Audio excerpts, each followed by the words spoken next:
Bonjour à tous, bienvenue au Sierra Food Forum pour la première table ronde de la matinée avec une grande question qui intéresse bien entendu tous les gastronomes. La cuisine bourgeoise serait-elle de retour avec ses recettes d'autrefois, ses totems de la cuisine traditionnelle, ses produits du terroir, cette cuisine sincère, gourmande, roborative. En salle, on assiste aussi au retour de la faïence, du service en salle, de l'argenterie. La cuisine d'hier serait-elle celle de demain ? Pour en parler, je reçois Robert Petit, vice-président de Leaders Club France, Oscar Garcia, qui est chef du restaurant La Cueillette à Altillac, aux confins du Lot et de la Corrèze, et puis Alain Bauer, criminologue, grand expert des questions de sécurité, d'espionnage, mais qui est aussi une fine fourchette et un grand connaisseur de la cuisine française. Il a publié Confessions gastronomiques. C'est un livre formidable, un panorama de la cuisine française, avec aussi l'interview Confessions de 59 grands chefs et cheffeuses. Je vous demande de les applaudir.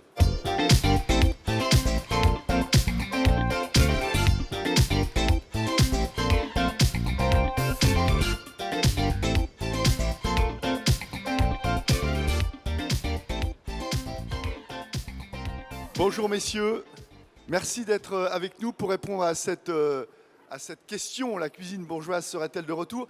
Je me tourne tout de suite, je ne dis pas que vous êtes l'expert numéro 1, Alain Bauer, mais quand même avec votre livre, je disais que c'était un ouvrage de référence sur la cuisine française. Vous offrez un grand panorama de la cuisine française avec des interviews de chefs.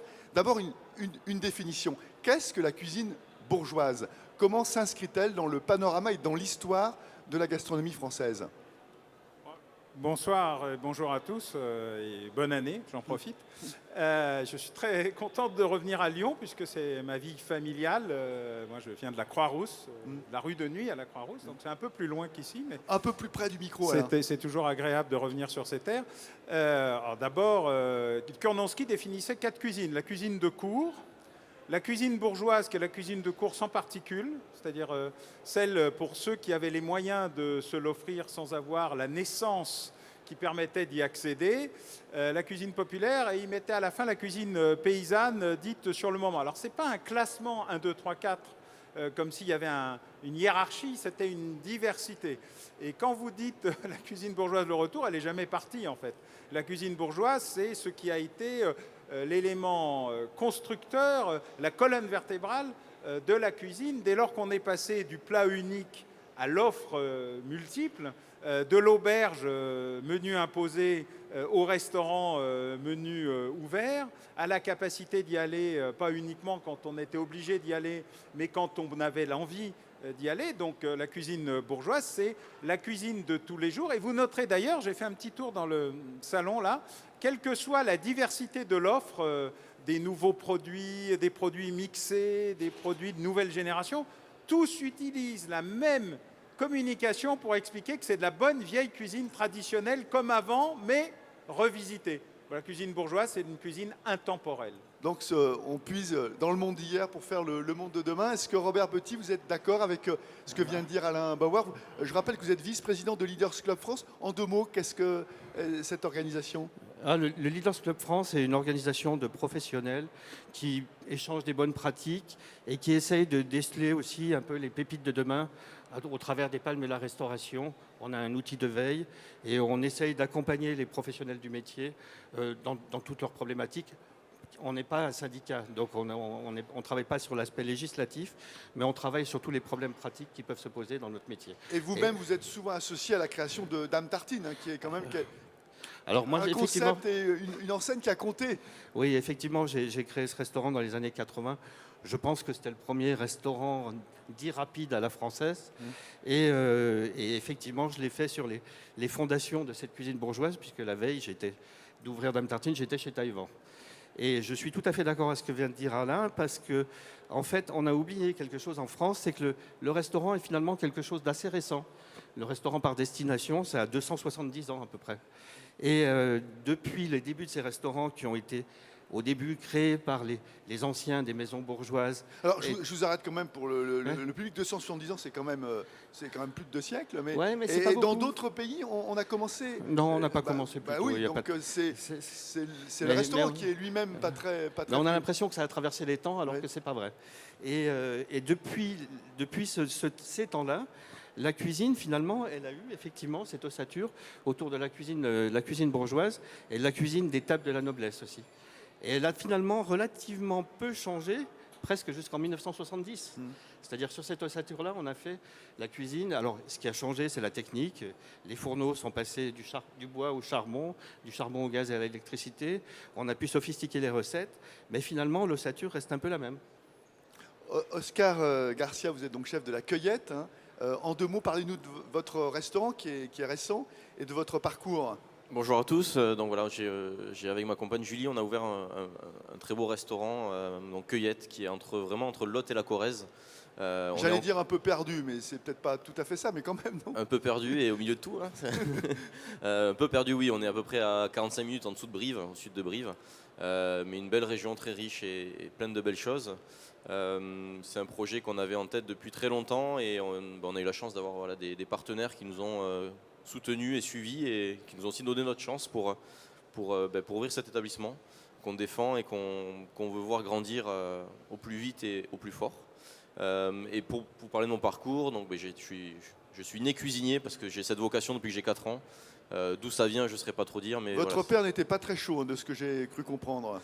Vous fassiez cuisinier. C'est sûr qu'à mon époque, je ne suis pas si vieux, mais il n'y avait pas la visibilité qu'on peut avoir depuis quelques années avec toutes les émissions culinaires et avoir une vocation pour un métier, que ce soit la cuisine ou un autre, sans y avoir mis un peu les pieds dedans. C'était un peu particulier, on va dire. La chance que j'ai eue, c'est que j'ai pu découvrir ce monde-là vraiment déjà dans un premier restaurant étoilé à l'époque qui était sur la place toulousaine.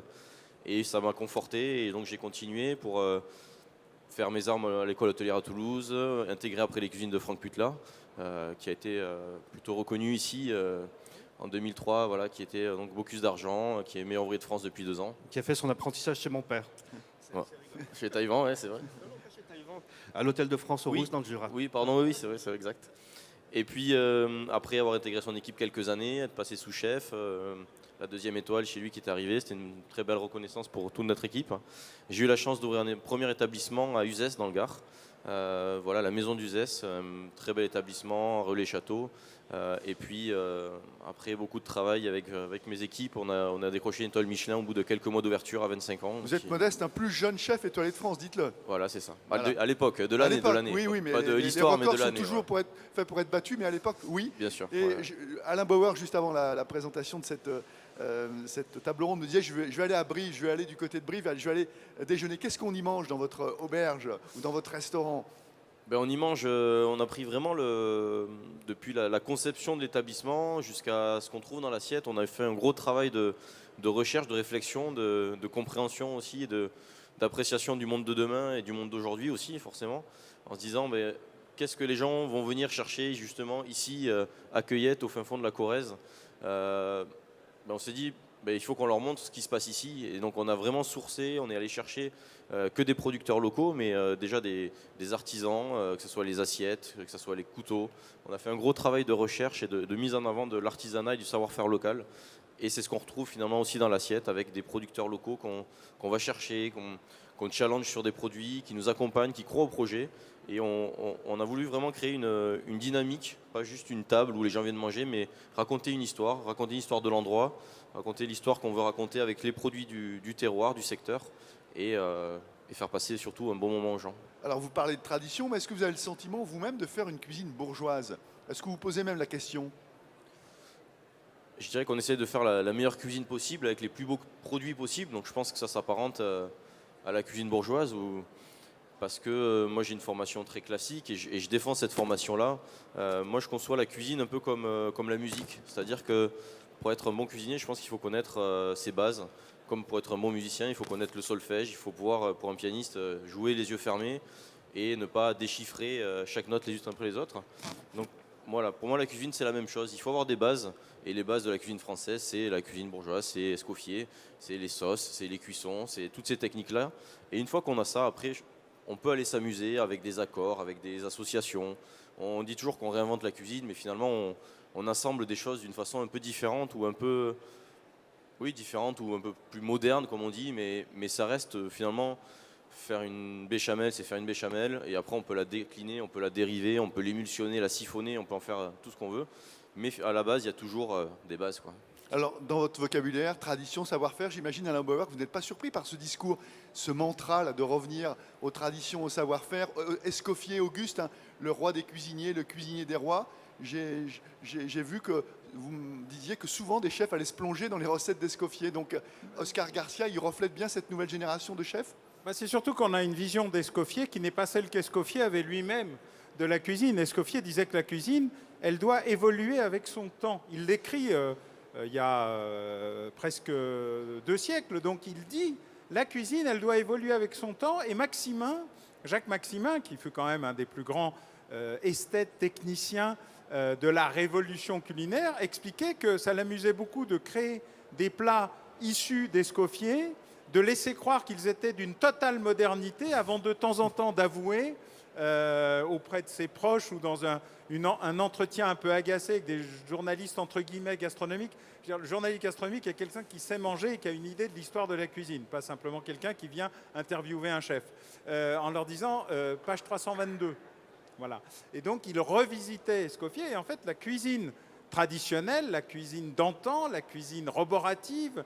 Bref, c'est une cuisine qui a toujours évolué et qui s'est allégée, ce qui est une bonne nouvelle. Plus personne aujourd'hui ne cuisinerait de la même manière le même plat avec les mêmes produits et la même quantité de gras. C'est-à-dire que la blanquette de veau, qui a une recette totem de la cuisine bourgeoise, non? Eh ben, Je elle peux a le dire, extraordinairement évolué parce qu'on peut aujourd'hui en manger sans passer 4 heures à la déguster et 8 heures à la digérer. Donc il y a un processus qui s'est beaucoup amélioré et on l'a vu d'ailleurs dans la pseudo-révolution moléculaire. Moi je cite d'ailleurs Thierry Marx. Pourquoi pseudo-révolution? D'abord parce que ça a été Thierry une Marx le révolution. premier a dit dans le moléculaire, d'abord au commencement était la molécule, donc on ne sait pas où est la révolution. Et deuxièmement, il y a un emballage de la révolution moléculaire, mais il y a aussi un contenu.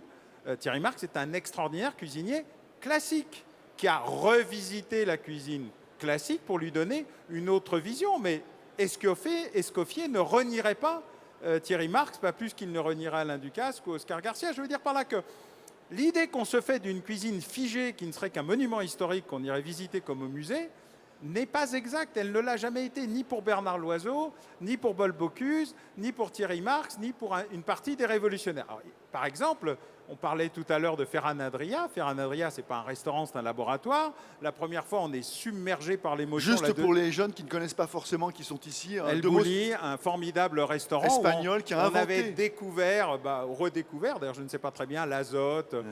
On consommait des petites cuillères et des bouchées au fur et à mesure. Donc on vivait dans une expérience culinaire. Mais le vrai restaurant de Ferran Adria, c'est son bar à tapas. De la même manière que si vous lisez les 60, parce qu'en fait ils sont 60 et pas 59, mais c'est une erreur de typo qui me poursuit un peu, donc, dans Confession gastronomique, la quasi-totalité, quand on leur dit c'est quoi votre rêve, ouvrir une auberge entre copains avec un feu de bois au milieu et revenir à une vraie tradition de la cuisine populaire, donc bourgeoise. Robert Petit, vous êtes d'accord avec ça? Aujourd'hui, vous n'ouvriez pas Dame Tartine, mais c'est une alors, auberge que vous aimeriez ouvrir aujourd'hui? Non, Dame Tartine était déjà un restaurant moderne.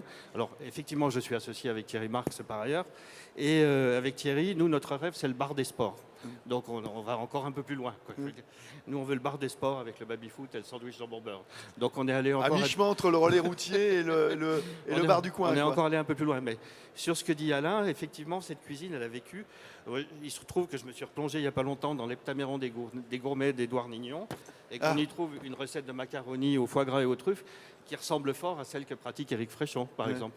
Donc cette cuisine, on voit bien, alors évidemment avec des codes d'époque qui ont changé, une élaboration différente, des choses comme ça, mais la thématique était là, quoi, je veux dire déjà. Et effectivement, cette cuisine, elle a quand même traversé jusqu'à 1900, je situe ça à 1970, l'apparition de Goemio. Elle a traversé le temps, avait une certaine stabilité, et on était dans des restaurants qui avaient des cuisines de recettes. Et on est passé avec Goemio dans des restaurants qui avaient des cuisines de chefs, ce qui a fait basculer complètement le curseur. Et aujourd'hui, j'ai le sentiment qu'il y a un... Est-ce que vous pouvez expliquer la différence pour ceux qui ne sont profanes un petit peu, qui ne maîtrisent pas aussi en fait, bien les codes de la cuisine que vous, en fait, entre La cuisine, En gros, la cuisine de chef, c'est une cuisine de créateur, c'est quelqu'un Ouais, qui c'est- crée, qui c'est prend des exactement libertés, ça. qui casse les codes de la recette imposée, c'est ça? c'est exactement ça. Si je prends les 3 étoiles, il devait y avoir 16 3 étoiles en 1970. Je pense que dans 12 d'entre eux, il y avait du gratin ou que des crevisses. Hmm. Je veux dire, donc C'était une recette totem, c'était une recette était- totem, un truc comme ça. dont on ne pouvait pas se priver de la carte. Aujourd'hui, je pense que si je compare un Odonkel Perganière, je serais bien dans l'incapacité de trouver de recettes communes. Hmm. Et effectivement, tout cela, quand ça a été manipulé par des bons praticiens, ça a créé des environnements extraordinaires. Mais il se trouve qu'aujourd'hui, j'ai l'impression qu'on est allé trop vite sans avoir... Ce qu'a dit Oscar était très rassurant. Il travaille encore sur les bases, quoi, je veux dire. Et il y a eu un moment où ces bases se sont un tout petit peu perdues. On est arrivé à de la cuisine slash, à de la cuisine de produits du moment, de trucs comme ça. Et, Cuisine TikTok. ouais, c'est exactement ça. Et de la cuisine instagrammable aussi. Et finalement, je pense qu'aujourd'hui, il y a à la fois la création qui s'est installée et cette histoire qui vont se mélanger. Et pour le bien de tous. Oscar, vous avez l'impression, pour rebondir sur les propos de Robert Petit, vous faites de la cuisine de recette ou de la cuisine, ou de la recette de la cuisine de recette ou de la cuisine de chef? Je pense qu'on est. Pardon. C'est vrai que, comme vous dites, c'est vrai que c'est allé très loin. Il y a eu, on est passé dans une période où l'image était plus importante que le reste. Et forcément, il y a des choses qui sont plus visuelles que d'autres. Et des gros plats, des gros gratins, des plats voilà, généreux comme ça, c'était du moins pas moins visuellement attrayant. Et je pense que maintenant, on est revenu dans une période où on se rapproche des bases, encore une fois. Mais on peut en jouer, mais on peut pas aller trop loin non plus. Et puis comme la mode est un peu cyclique aussi, la cuisine a une sorte de cycle aussi, où on est passé d'une cuisine très moléculaire à une cuisine qui est revenue plus classique et puis plus authentique. Et puis là, on repart sur un cycle de cuisine un peu plus simple peut-être, ou plus généreuse et plus lisible. Mais parce qu'aussi, je pense qu'il y a aussi une question de période aussi, où on est dans une période un peu moins drôle, un peu moins dans la récession, et les gens, ils ont envie, je pense, de venir au restaurant et de se faire plaisir, d'être dans la sorte d'opulence, de générosité, et venir là pour se faire plaisir, partager du temps, et pas forcément être juste là dans l'expérience et la cuisine qui se voit, mais qui se vit peut-être un peu moins, quoi. Oscar, soyons précis, vous avez esquissé votre philosophie de chef, mais qu'est-ce qu'on y mange vraiment? Moi, si demain je vais à la cueillette, qu'est-ce que vous allez me proposer à la carte ou au menu? Qu'est-ce qu'on y mange? On y mange, mais comme je vous disais, des produits vraiment locaux. On a Non, mais des produits locaux, mais le plat. J'arrive. Actuellement, on était sur le plat qui est un peu sur le plat de viande, qui est toujours un peu l'identité, le plat un peu fort. On était sur un filet de bœuf du Limousin, qui est voilà, une viande vraiment locale de chez nous, travaillée en deux façons. D'un côté, le filet cuit à basse température, avec dessous une sauce brune, une sauce un peu au vin, vraiment assez puissante. Et à côté de ça, des petits légumes cuits comme un pot-au-feu. Donc où on y a cuit la queue de bœuf, et on va ajouter avec ça un peu d'anguille fumée pour amener le côté fumé, le côté grillé un peu qu'on pourrait avoir sur la viande. Mais voilà, on part encore une fois de techniques et de base de la cuisine, et on va en jouer avec des techniques plus modernes comme la cuisson à basse température que tout le monde connaît et maîtrise maintenant de plus en plus. Mais voilà, il ne faut pas oublier que la technique ne doit pas surplanter le produit ou ne doit pas se faire au détriment du produit. On a une grande période où tout le monde faisait des grandes émulsions à coups de lécithine de soja, d'émulsifiants. Mais est-ce que tout ça, finalement, ça avait un sens? Alors oui, on nous a dit que d'incorporer de l'oxygène dans une émulsion, ça développe le goût. Mais si à ça, vous y rajoutez des produits comme la lécithine de soja, comme d'autres choses, est-ce que ça a du sens? Alors que quand vous maîtrisez bien le rapport matière grasse, matière sèche, vous pouvez arriver à faire de mêmes émulsions. C'est sûr, c'est un peu moins stable, un peu moins facile. Mais par contre, ça demande un peu plus de réflexion, de connaissance. Et je pense que c'est ça qu'il faut défendre. C'est le vrai tour de main, la vraie technicité, et pas tous les produits nombreux et variés qui peuvent permettre de faire de la cuisine visuelle avec des émulsions, des gelées, plein de choses. Mais encore une fois, si ça a du sens de le faire, il faut le faire pour moi. Mais si c'est juste le faire pour le faire, je ne pense pas que ça a de sens. Alain Bauer, ce plat de bœuf cuit Limousin, cuit à basse température, est-ce que ce n'est pas finalement l'incarnation parfaite de ce que vous disiez? Les traditions avec une évolution des nouvelles techniques de cuisson, basse température, qui n'existaient pas, attention, je m'avance, il y a encore quelques années. En fait, on cuisait à chaleur tombante. Ouais. Donc, la manière de faire de la basse température, c'était ça. On arrêtait le feu. Oui, comme le disait Robert, la basse température a existé ou je ne sais pas ce qu'on vient de redécouvrir, la cuisinière suédoise pour éviter de consommer Ah oui, j'ai ou vu ça, oui. norvégienne. Norvégienne. Donc on retrouve toujours des choses qu'on a totalement oubliées. Quand je commence mon cours, c'est pas vraiment sur la cuisine ou sur la gastronomie, mais j'explique toujours que ce qui est nouveau, c'est d'abord ce qu'on a oublié. Donc on a un petit côté amnésique et on est happé par la modernité. Mais ce qu'il explique est une tradition revisitée avec vraiment un mélange. L'arrivée des épices a été un bouleversement pour la cuisine, la prise en compte de la diversité des modes de cuisson, mais surtout le retour au produit, parce que ce qu'il indique, c'est que le produit est le cœur du sujet. Donc les chefs sont sortis du 3e sous-sol où ils étaient dans le four à charbon en remontant au rez-de-chaussée. Il y a eu aussi un phénomène mécanique de remontée du chef au sens pratique, notamment dans les restaurants parisiens. D'ailleurs, on en retrouve, je crois que c'était chez Prunier, on retrouvait les cuisines du sous-sol et puis on remontait peu à peu parce que le chef est sorti de la cuisine, comme le rappelait Robert. Et puis ensuite, Ça, c'est un peu Bocuse qui a initié ça, non? Ah non, c'est Raymond Oliver, Ah bon? puis Paul Oui, Bocuse, puis Bernard Loiseau, Oui. puis Non, mais Bocuse Joël Robuchon. Tout le monde s'y est mis, mais la télévision a bouleversé le Exactement. sujet en créant les émissions. Mais entre Noma et Maïté, il y a un petit équilibre qui s'est créé. Et je pense qu'il est le représentant de cet équilibre, puisque ce qu'il propose est une cuisine bourgeoise à partir de normes très classiques, revisitées, allégées, avec des goûts diversifiés, un mélange, comme il vient de l'indiquer, inattendu à la fois sur le fumé et Le mélange aussi pas ternaire, parce que l'anguille, oui, c'est ça, mais on peut poisson, dire, poisson viande. Et donc ça, c'est L'anguille fumée était déjà utilisée dans la cuisine. Oui, oui, je travaille sur les Princes de Condé. sur la cour. Il y avait déjà de la volaille avec de l'anguille fumée. Donc, Ouais, dans la cuisine de cour, ça se trouvait déjà, mais c'était rarissime, parce que c'était très compliqué à traiter.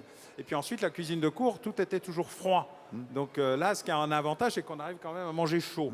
Il y a quand même ce phénomène-là qui est arrivé, et je crois qu'il est très représentatif de la nouvelle génération. Quand vous lisez la partie jeunes chefs des confessions gastronomiques, vous voyez qu'ils sont très attachés aux normes classiques et au respect du produit. C'est-à-dire on n'est ni dans Instagram, ni dans TikTok, mais si ça peut aider, c'est un élément de com, mais ça ne remplace pas le plat. Et ça, c'est une heureuse évolution, c'est même une heureuse révolution dans ce qui a été la guerre des chefs, l'arrivée de la nouvelle vague. Enfin, il y a eu toute une série d'épisodes à l'intérieur de la gastronomie.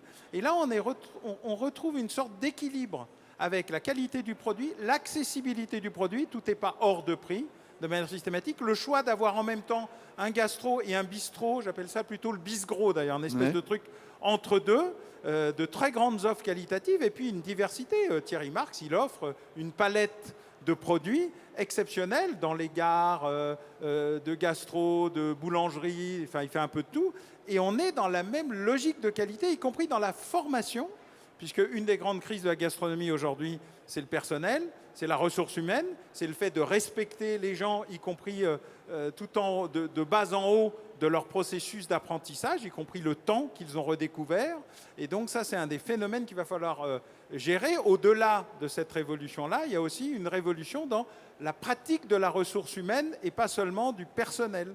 On va en parler, mais Robert Petit, en préambule, je disais qu'avec le retour de cette cuisine bourgeoise, Alain Bauer dit que ce n'est pas un retour, parce qu'il a toujours existé, mais c'est le pitch de cette table ronde. Avec le retour, c'est aussi le retour de totems de la cuisine traditionnelle. Quelles sont les recettes totems de la cuisine bourgeoise, selon vous, qui existent aujourd'hui et qui sont revisitées par certains jeunes chefs comme Oscar Garcia? Non, mais juste avant ça, il y a quelque chose dont on n'a pas parlé, mais qui a été extrêmement important, c'est que jusqu'à 1970, dans les restaurants, on était servi dans des plats. Et d'un seul coup, on a installé la cuisine sur assiette. Et cette cuisine sur assiette, elle a contribué à changer les recettes. Et aujourd'hui, dans ce retour de balancier, on remet des plats de partage qui sont servis dans les plats et on commence à retrouver cette espèce de logique conviviale qui était la logique du plat. Je vais dans l'autre sens. Dans certains restaurants, même il y a des tables d'hôtes où on partage notre repas avec des inconnus et avec qui on va discuter et partager une poule au pot ou un gratin dauphinois. Et en ce qui concerne les recettes iconiques, il y en a une que je vois absolument partout en ce moment, qui a deux noms. Vous le regrettez ou le... Non, que je trouve ça très bien. C'est le vol au vent ou la bouchée à la reine. Oui, alors attention. On les revoit partout. Oui, attention. Alors Robert Petit, ça va faire un petit débat. On va faire parce que moi j'en ai parlé à Alain Bauer. Je lui ai dit le vol au vent et Alain m'a dit ah non, vol au vent, pas cuisine bourgeoise, Cuisine de cour. Alors Ouais. débattez entre vous Non, mais dans le micro. Parce que c'était extrêmement technique Ouais. et que c'est très dur à sortir. Et donc c'était une cuisine de privilégiés. Elle sait embourgeoiser, il n'y a pas photo, mais elle n'appartient pas c'est pas le chou farci, quoi. non, c'est clair. Ça, je suis entièrement d'accord. D'accord. Pour le coup. Mais c'est vrai que le vol au vent revient un petit peu à la mode. Il y a un très bon restaurant à Paris, Le Café des Café des Ministères, qui fait un vol au vent de compétition. Vous le connaissez, Robert? Alors continuez. Donc les autres recettes iconiques ou totems. Dans le micro, s'il vous plaît. Sinon, je vois pas. Enfin, je vois plus ça revenir dans les plats de partage en ce moment. C'est-à-dire dans des poulets cuits entiers, dans des choses comme ça. Parce que, en fait, un plat comme la blanquette dont on parlait, qui est un vrai plat de la cuisine pour le coup bourgeoise, est un plat qui a eu ses évolutions. Il y a eu de la blanquette à la vanille, il y a eu des choses. Et que les gens vont continuer, finalement, s'ils le font bien, une blanquette à la vanille, ça peut être délicieux. Hein, Ouais, je veux dire, j'aime bien. Ouais. c'est un truc comme ça. Il n'y a pas de raison de trucs comme ça. Mais ces plats-là, moi, je suis assez d'accord avec Alain. Ils ont toujours été là, quoi, je veux dire. Donc, il n'y a pas vraiment de nouveaux totems, quoi, de mon point de vue. Oscar Garcia, on a parlé, le mot est revenu plusieurs fois, TikTok, hein, comme quoi Alain Bauer est à la page. Hein. Et Parce que moi, je crois Instagram. Quand on est chef et qu'on voit des clients se jeter sur leur appareil photo avant d'avoir même goûté le plat, le photographe. Alors effectivement, s'il le goûte, la photo sera moins bonne. C'est quoi votre perception? Vous êtes fier ou c'est pas vraiment ça qui vous intéresse parce que vous avez envie qu'ils se régalent plutôt qu'ils soient flattés par la belle photo d'Instagram et leurs followers? Bah, moi, je préfère qu'ils le mangent avant qu'ils prennent pas la photo en fait, parce que déjà, une photo avec un téléphone portable sur une table de restaurant ou dans une ambiance très feutrée, avec une lumière assez tamisée, comme chez nous, et très cosy, les résultats sont jamais très bons. Et on les voit après ressortir sur les réseaux sociaux, que ce soit Google ou Instagram et tout ça, et c'est jamais une très belle réussite. Mais bon, ça fait partie et on va pas l'interdire aux gens. C'est quand même, ils sont là pour se faire plaisir, donc on les laisse faire ce qu'ils veulent. Mais il y a une phrase qui m'a marqué un jour, que j'ai entendu dans une chanson. C'était de dire que le chanteur disait que les gens filment mes concerts au lieu de les vivre.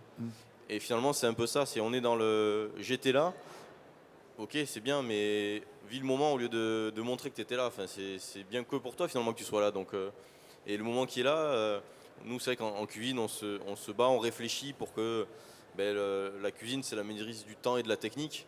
Donc pour que l'assiette, qu'elle est posée devant le client, elle soit l'apogée de sa réussite, on va dire.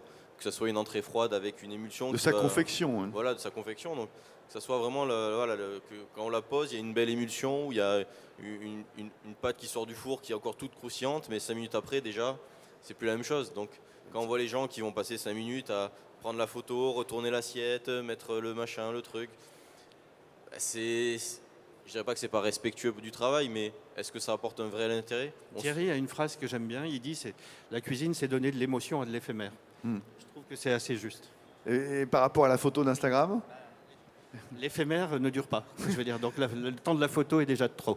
Alors Robert Petit parlait du retour de la cuisine de partage. Alain Bauer, la cuisine bourgeoise, le retour de la cuisine bourgeoise, c'est ce qu'il y a dans l'assiette. On vient d'en parler avec ces recettes iconiques. Mais vous dites aussi, c'est tout ce qui est autour. C'est aussi le contenant, le décor. Est-ce que là aussi, on revient sur des valeurs de tradition, le retour de la porcelaine, le retour du service en salle? Je me souviens du gigot d'agneau chez Sébillon à Paris qu'on nous découpait sous les yeux. Ça aussi, c'est des pratiques qui sont en train de revenir au goût du jour? Il y a des modes. Moi, j'ai toujours dit qu'on ne mangeait pas le décor. Donc, je suis plus intéressé à ce qu'il y a dans mon assiette que ce qu'il y a autour. Mais oui, mais parfois le décor. Ah oui, c'est ça. Un jour, j'ai eu une discussion avec un très grand chef qui m'a dit: t'es gentil, mais enfin, ce que je fais dans des boîtes en carton livrées à domicile ou au 3e sous-sol du parking, ça va pas le faire. Donc, j'ai reconnu qu'effectivement, il fallait que je modère mon expression. Mais sur le fond, je crois que ce qui est le plus important, ça a été le fait de ne pas oublier qu'à la fin, on vient pour manger. Donc, si on peut manger dans un univers sympathique, cosy, moi j'ai vu les photos de chez Oscar, c'est pour ça que j'ai décidé... je suis allé à Brive à la foire du livre, mais je ne suis pas allé jusque chez lui parce que je ne savais pas qu'il y était. Maintenant, je vais y aller. Mais j'ai vu les photographies et j'ai regardé d'ailleurs les évolutions des décors. On est revenu à la sobriété. On est revenu à un endroit bourgeois. J'irais même jusqu'à dire plus bourgeois que petit bourgeois. C'est-à-dire c'est moins flashy.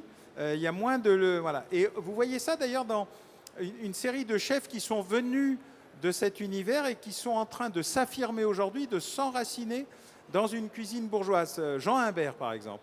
Jean Imbert est venu de la cuisine Instagram. Il ne s'en cache pas, d'ailleurs. Et il est arrivé au Plaza. Et quand il est arrivé au Plaza, il y a 2 restaurants au Plaza. Le Relais et le Gastro.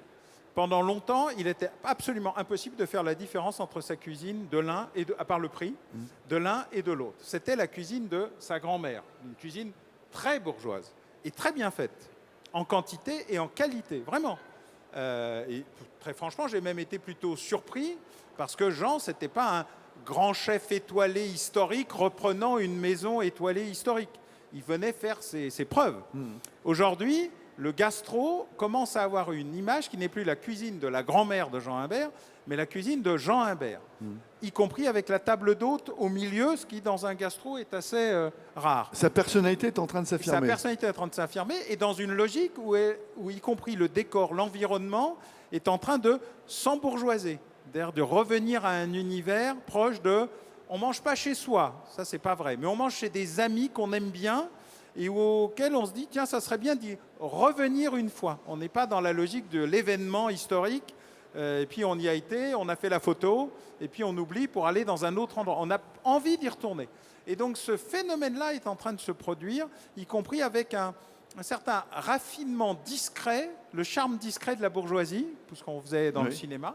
Alors moins la partie chaude, mais dans une logique où on est agréablement reçu, dans un endroit qu'on aime bien, où on est confortable, comfy, comme diraient nos amis anglo-saxons, et où on se dit, tiens, je reviendrai bien. Et ça, c'est la petite révolution, y compris dans des palaces, dont je rappelle qu'avant Maximin, il n'y avait pas de cuisine de palace, du tout. La cuisine de palace était dans les suites où on avait son chef, et les bistrots ou les brasseries qui étaient dans les palaces, c'était pour les gens qui venaient vous visiter ou le petit personnel.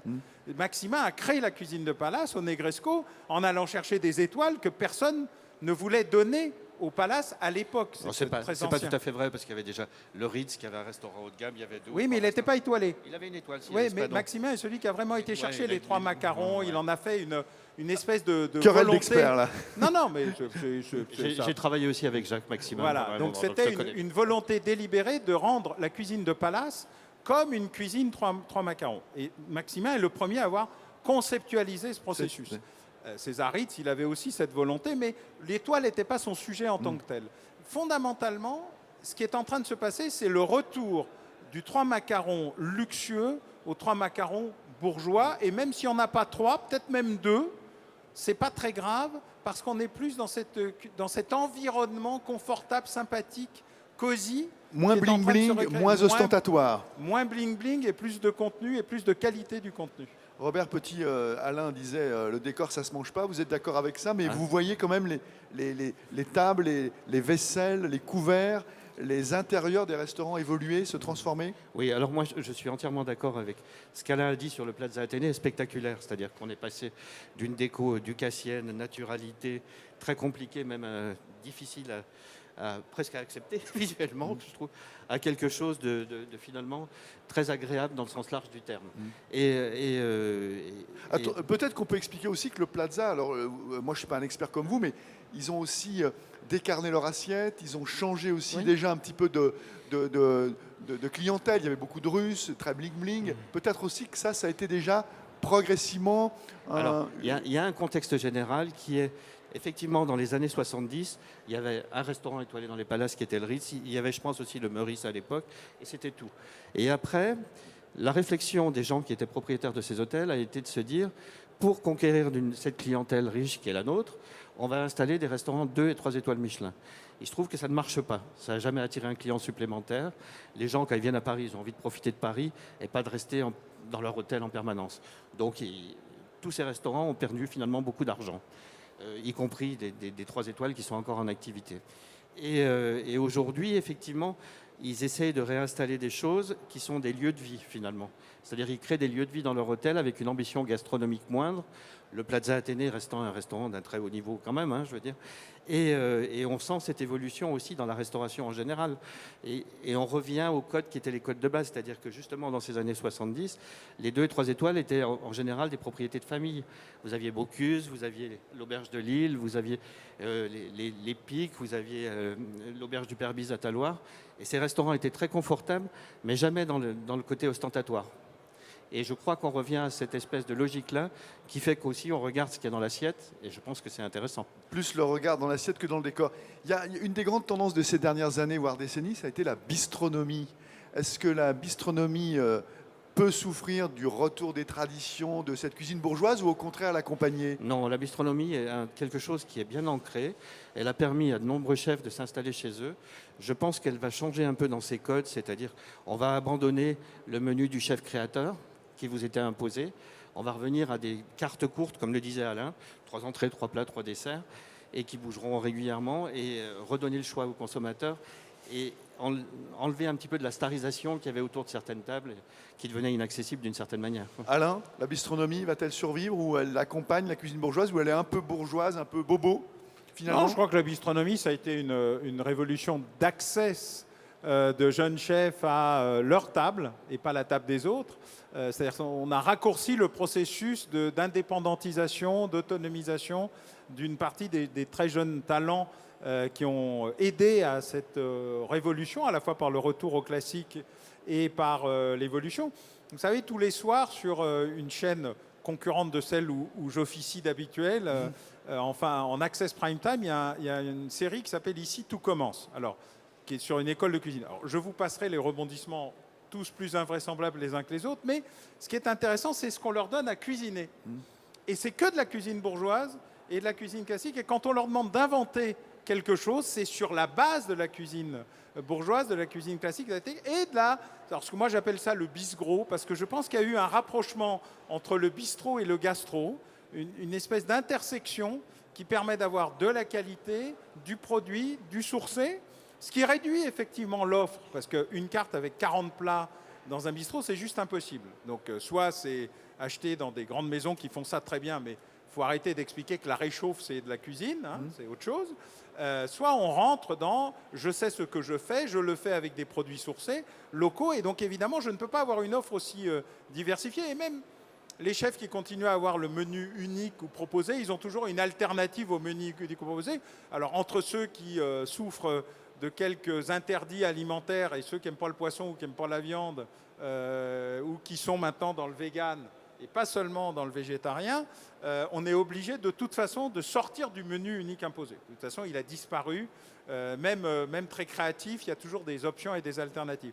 Donc je crois qu'au contraire, la bistronomie, elle va continuer à se développer. Je pense qu'elle va monter d'un cran en même temps que la gastronomie va se rendre plus accessible malgré des problématiques tarifaires considérables liées au prix de l'énergie, par exemple. Il n'y a pas que les boulangers-pâtissiers qui sont en souffrance.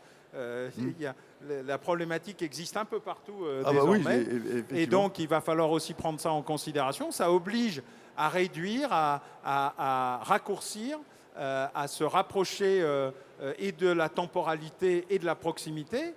Alors, entre le local et le glocal, j'ai arrêté d'avoir un débat avec des chefs qui expliquent que oui, mais quand même, faut quand même pas, on ne peut pas tout supprimer dans les épices ou les produits lointains, mais il y a un gros effort, et de ce point de vue-là, la bistronomie a tendance à devenir une norme de référence, un point d'équilibre, je dirais, dans l'accès à une cuisine saine, de qualité et accessible.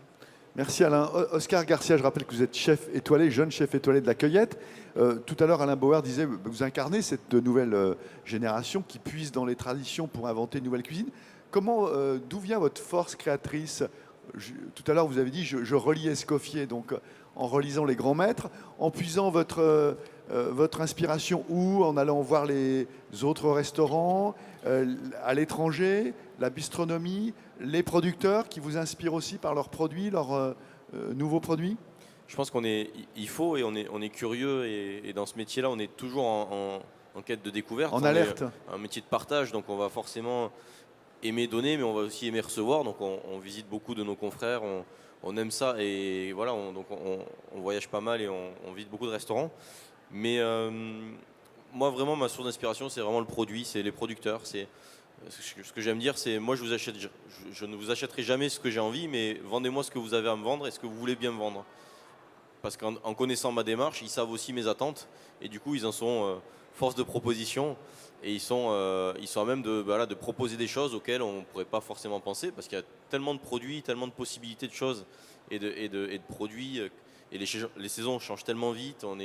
Et puis aussi, c'est aussi laisser la place. Moi, j'ai plein de petits producteurs, de maraîchers, d'éleveurs, à qui je dis, écoute, la saison prochaine, essaye de faire pousser ça, essaye de faire une volaille un peu plus comme ci, comme ça, et quoi qu'il arrive, moi, je te les prendrai et je m'en débrouillerai. Et donc, ça amène aussi une émulation pour eux et pour moi. Et du coup, voilà, c'est toujours dans cet échange-là. Et avec ça, ils me disent, bon, tiens, j'ai ça, qu'est-ce que tu en penses, qu'est-ce que tu pourrais faire? Et je conçois mes recettes et mes plats vraiment de cette façon-là en me disant, voilà, j'ai ce produit-là, c'est la saison, il n'y en aura peut-être pas très longtemps, donc autant en profiter, autant en faire profiter. Et travaillons, réfléchissons comment le sublimer, comment le travailler. Et ma cuisine, ça va être vraiment de prendre pas un gros panel de produits différents dans une assiette, mais au contraire d'aller chercher un travail différent sur un produit, en amenant des cuissons, des textures, des assaisonnements, et jouer vraiment sur les textures et le relief dans les assiettes. Merci. Robert Petit, on vient de parler de la bistronomie, de la cuisine bourgeoise qui revient, des traditions qui reviennent au goût du jour. Vous, avec Leaders Club France, vous êtes la vigie des nouvelles tendances. Quels sont les mouvements qui peuvent encore agiter la cuisine, la gastronomie française dans les années, dans les décennies qui viennent? Sans parler des problèmes structurels avec l'énergie, le manque de main-d'œuvre qui peuvent être des obstacles et des freins à ces mouvements. Aujourd'hui, on a un marché qui est assez posé. Il y a peu de très nouvelles choses, je veux dire, franchement. Donc on voit des gens s'installer dans des critères de restauration, des groupes comme Moma Group, Paris Society, choses comme ça, qui fonctionnent avec les codes de ce que j'appellerais le faux luxe. Je vais être gentil avec eux, mais qui créent des restaurants qui marchent pour un certain type de clientèle. Aujourd'hui aussi, en fait, il y a eu un phénomène quand même assez lié à l'arrivée à la fois de la bistronomie, des émissions de télévision. Ça a été l'arrivée des jeunes dans les restaurants. Les jeunes sont devenus des grands consommateurs de restaurants et ils se sont mis aussi à cuisiner. Donc c'est vrai que ces jeunes, ils guident un petit peu la tendance, on le sent. C'est-à-dire, ayant cuisiné eux-mêmes, quand ils vont au restaurant, on peut moins leur vendre des sbroufs qu'avant. Et c'est-à-dire qu'aujourd'hui, ils se disent ce que vous me disiez l'autre jour, c'est-à-dire en fait, on ne va pas sortir au restaurant pour manger moins bien que chez nous, je veux dire. Et donc, tout ça me semble aller dans le bon sens, vers une espèce d'équilibre du métier qui va s'installer de manière assez durable. Alain Bauer, vous pensez qu'il y a des nouvelles tendances ou vous êtes comme Robert Petit, vous pensez que tout est un peu figé pour l'instant? Non, il y a toujours des tendances, mais le problème, c'est l'apparition de la tendance. Ouais. C'est-à-dire, elle commence à bas bruit, elle commence à s'installer, et puis on va voir arriver à un moment ou un autre. Alors, il y avait la cuisine pense au sud, l'huile d'olive. On a toujours ces moments, le moment moléculaire. Voilà, et puis vous avez on a eu le moment slash aussi, hein, Robert Petit en a parlé. Oui, c'est vrai, ça existe toujours, mais voilà, et puis là, vous avez Noma annonce sa fermeture à venir, à la fois pour des raisons de personnel et pour des raisons de complexité du projet en tant que tel.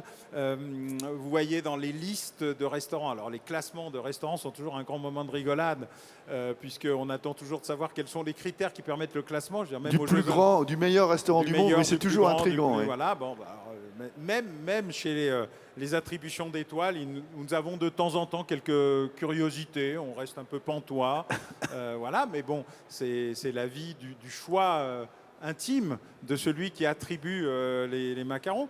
Mais on sent qu'il y a des mouvements assez profonds dans la restauration, mais dont on ne sent pas bien le moment où ils vont éclore ou apparaître, et on ne saura pas si ça sera fugace, juste un court moment ou pérenne. Mais en tout cas, il y a une chose qui est sûre. La cuisine bourgeoise sera encore là. Alors, je m'adresse à la salle parce que Robert Petit, Alain Bauer, Oscar Garcia là, sont avec nous. Si vous avez des questions dans la salle, on peut les relayer. Vous pouvez vous adresser directement à Alain Bauer, auteur de Confessions gastronomiques. Je vous conseille cet ouvrage, c'est 800 pages, mais vous avez un panorama complet de la gastronomie française et l'interview confession de 59 chefs. 60. Ah, il y en a un qui a été Il y en rajouté. a un qui- Non, on l'a mal compté. Ah, bah oui, mais sur le bandeau, c'est marqué 59. Ouais, c'est une erreur. Bon, une question dans la salle pour Alain Bauer. Profitez-en, ils sont là, ils seront plus là dans 10 minutes, dans 5 minutes. Non, pas de curiosité sur la cuisine bourgeoise, sur que mangera-t-on demain, à quoi rassembleront les restaurants demain? C'est l'heure de la digestion. C'est l'heure de la... Non. Ah, quand même, voilà. Alors, peut-être un micro pour monsieur. Voilà. Merci. Bon, bah, la question, c'est donc pour Alain, le prix. Le prix. Le prix. Alors ça, c'est une question un peu courte, développée. Alors, développer, c'est-à-dire que souvent, on se heurte à des prix d'addition qui sont astronomiques. Pas enfin, ils sont gastronomiques, mais ils sont astronomiques, surtout si on y ajoute une bonne bouteille. Donc voilà, comment trouver un équilibre. Est-ce que Alors, la je pose gastronomie question française, Alain Bauer, est à trop Alain, chère? mais aussi à notre jeune chef. Hein. Merci. Alors, Merci pour la question. J'ai un souvenir d'Alain Ducasse, alors à la Tour Eiffel, expliquant qu'il offrait de 4 à 400 euros, puisqu'il avait le café, la brasserie et le gastro. Et si vous regardez l'offre de Thierry Marx, si vous regardez l'offre de tous les chefs qui sont passés du gastro au bistrot, qui ont une offre qui va du sandwich, qui est quand même l'origine du commencement, enfin la version courte du sandwich de la restauration. Je rappelle que les premiers restaurants, c'était des boulangers qui faisaient à manger des petits encas pour survivre. Ensuite, on est passé à l'auberge, puis au restaurant. Donc, il y a un maintien de l'ensemble de l'offre. Donc, on peut trouver tout ce qu'on veut. Alors, c'est vrai que le montant est aujourd'hui plus aux alentours de 30-40 euros qu'il est aux alentours de 20. Mais je racontais tout à l'heure à mon ami qu'en allant, Robert, qu'en allant l'autre jour dans l'Est, signer des livres à Strasbourg, je suis allé à un bouillon qui est devant la gare de l'Est. J'ai mangé une entrée, un plat, un dessert et de l'eau. Alors, la bouteille d'eau a probablement été ce qui a coûté le plus cher pour 14 euros. Donc, il faut... Et c'était bon. C'est intéressant, ça, le retour des C'était bouillons bon. à Paris. Donc, il faut intégrer la dimension que désormais, la culture de l'offre est revenue à l'accessibilité. Vraiment. Ça coûte d'ailleurs moins cher d'aller au restaurant que de se faire livrer par Delive Machin ou Uber Strumpf. Ça dépend ce qu'on mange. Mais... Non, parce que le prix de distribution, etc., modifie considérablement le tarif réel de ce qu'on paye au restaurateur ou à la dark cuisine cachée dans un sous-sol. Donc il y a un retour à l'accessibilité qui est tout à fait considérable. Et c'est vrai que quand on va dans un restaurant, choisir un menu gastronomique, on fait un choix tarifaire qui n'est pas d'ailleurs un secret puisqu'on sait ce qu'on va manger et accessoirement on sait ce qu'on va boire. Mais aujourd'hui, on peut bien manger et mieux manger qu'avant pour moins cher qu'avant, ce qui est une révolution dans ce qui a été effectivement une dégradation tarifaire considérable. On allait au sommet comme si le prix était un gage de qualité. En fait, on payait plus le décor que le contenu. Parfois le contenu parce qu'il y a des produits extrêmement chers ou extrêmement rares. Mais on est en train de revenir à ça avec une diversité de l'offre qu'il faut quand même souligner. Robert Petit, vous êtes d'accord avec la question de monsieur, c'est trop cher ou vous partagez Non, le sentiment d'Alain qui dit finalement... Alors, reconnaissons, les gastros, c'est pas ouvert à tout le monde. Hein. Non, mais les gastros sont pas ouverts à tout le monde. Mais aujourd'hui, quand on mange un entrée plat dessert dans un bistronome à 25-30 euros, je trouve que c'est une bonne affaire. Les produits sont de qualité, il y a du travail qui a été mis dedans. Il faut que l'équilibre du métier puisse se faire aussi, je trouve. C'est-à-dire qu'en fait, il faut que les gens puissent rémunérer leurs collaborateurs correctement et décemment. Dans cette forme de restauration, je trouve que le rapport est très honnête. Et pour le consommateur et pour le restaurateur. Alors le mot de la fin pour le prix, c'est Oscar Garcia, parce que c'est de la haute voltige. Hein. Proposer de la bonne cuisine avec des bons produits, payer un personnel qui demande à être mieux payé, ce qui semble légitime compte tenu des conditions de travail. Comment vous faites? Comment vous résoudre cette équation qui en dit beaucoup sur la pérennité de nos restaurants? C'est le réel enjeu du moment et pour que notre métier et que les restaurants gastronomiques perdurent, je pense que gastronomique et moins gastronomique, mais pour pouvoir perdurer et que ça continue à exister dans les mois et les années qui arrivent, c'est une grosse réflexion que je pense que tous les chefs se portent, ou tous les chefs d'entreprise du moins se portent. La bonne formule, moi je l'ai pas, on la cherche tous les jours. On a essayé une formule, on change la formule là à la réouverture, on réouvre début février. Peut-être qu'on la rechangera fin février parce qu'on se rendra compte que ça ne marche pas suffisamment bien. Je ne sais pas s'il y a la bonne recette. On est vraiment dans la réflexion. On connaît tous nos gros problèmes de personnel. On a et on paye aussi nos abus. Quand je dis nos abus, c'est nos abus de propriétaires ou de restaurateurs ou de gérants. Voilà, on les paye. On paye notre trop grande gentillesse peut-être à accepter tout et n'importe quoi comme on a pu le faire pendant trop de temps dans notre métier. Et aux dépens de nos collaborateurs qui maintenant ne veulent plus ça et n'acceptent plus ça. La phase Covid a ouvert les yeux à toute notre équipe et tous nos collaborateurs en leur montrant qu'il y avait une autre vie que juste travailler de 8h à minuit en ayant 1h30 de pause l'après-midi. Donc voilà, c'est un gros enjeu, c'est une grosse réflexion qu'il faut avoir. Après, je rebondirai juste sur ce que vous avez dit sur le prix des restaurants gastronomiques, que c'est pas pour tout le monde. Moi, je considère que c'est pour tout le monde, mais c'est toujours une question de priorité. Il y a des gens qui vont préférer s'acheter le dernier iPhone à 1 500 €. Et puis, il y a des gens qui vont préférer mettre 20 ou 30 € de côté tous les mois et puis aller se faire un 3 étoiles à la fin de l'année. Après, forcément qu'on n'a pas tous les moyens d'y aller tous les jours, moi non plus, le premier.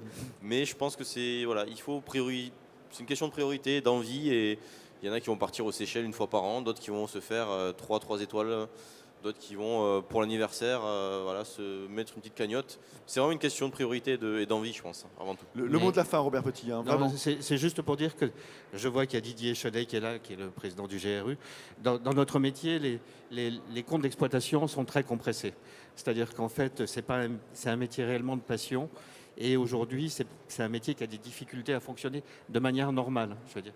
Donc, on doit réfléchir autrement, c'est-à-dire qu'on ne peut pas tout faire sur le compte d'exploitation et il faudra qu'on réouvre des portes et les portes seront sans doute sur le prix.